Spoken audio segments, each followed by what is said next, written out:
in El Dorado Park. 5 people were shot in Riverly Extension and 3 of them died. Last week we saw a shooting as well here in Windmill Park and somebody died just around the corner here.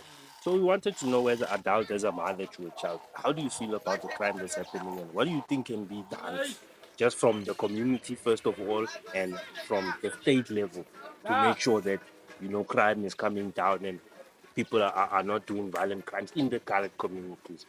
Okay, let me tell you from a mother's perspective. Crime will never be solved unless the community doesn't solve itself. If the community can stand as one, not pointing fingers or whatever, then we can stand as one. Then when we come to the government, they already failed our children. I spoke to a few ladies yesterday. Our children's hands are tied. That is why they go to crime because there's nothing for them to do. So what do? They kill each other. They start killing each other. So there's a lot of if the circle of life is already damaged.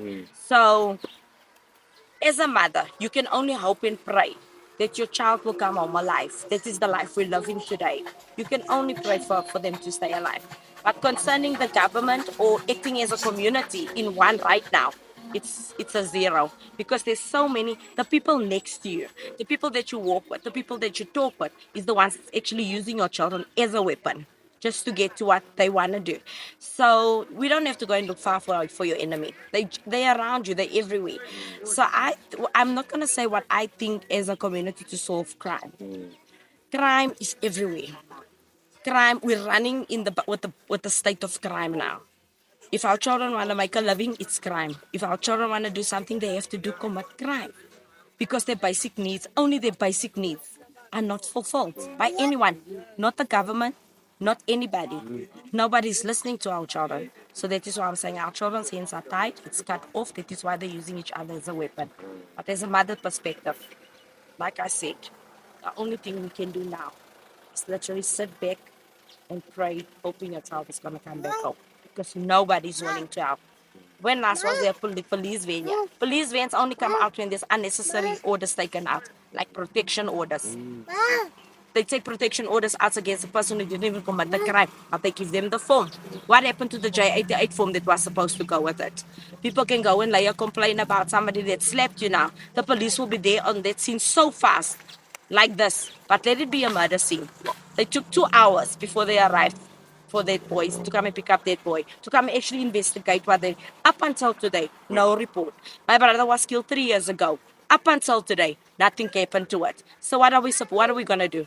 You can just sit back and pray that everything that you want will come to life, because there's no one to help. And lastly, are you going to be voting? I will be voting. Yeah. I will be voting. I wanna vote. I wanna vote, but I still have to think about it. Okay. I wanna vote. I don't wanna like in the past where people just pick people because we all running with the same race. We live in a life where we run alone. We don't run with the government here. I'm a single mother. I have to raise. I'm raising my kids on my own without the government. My values that I install into my kids, it's mine. The things my children know, it's because of me, not because of the government. But I do blame the government for a lot of things. Corporal punishment. If there was still corporal punishment, those children was going to be straight today. They would know they were had to do homework. They were not going to take dacha to school. They were not going to sell coke at school. They were not on cocaine. You know what I'm saying? If the government didn't change the rules of the education system. But because they did change it, as a single mother, my work is double, triple more times harder than what it was before. But I am going to vote. But I'm going to choose to vote what is going to work for me, not for everyone. Thank you, Mom.